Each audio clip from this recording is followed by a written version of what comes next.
Fala galera, esse ano eu tô com um projeto muito especial. Estou produzindo um novo álbum da Aline Barros. Confere só.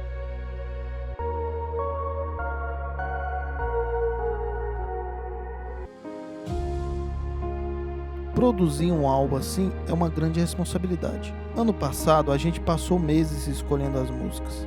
Ouvimos muitas composições, analisamos cada detalhe para entregar o melhor para o projeto.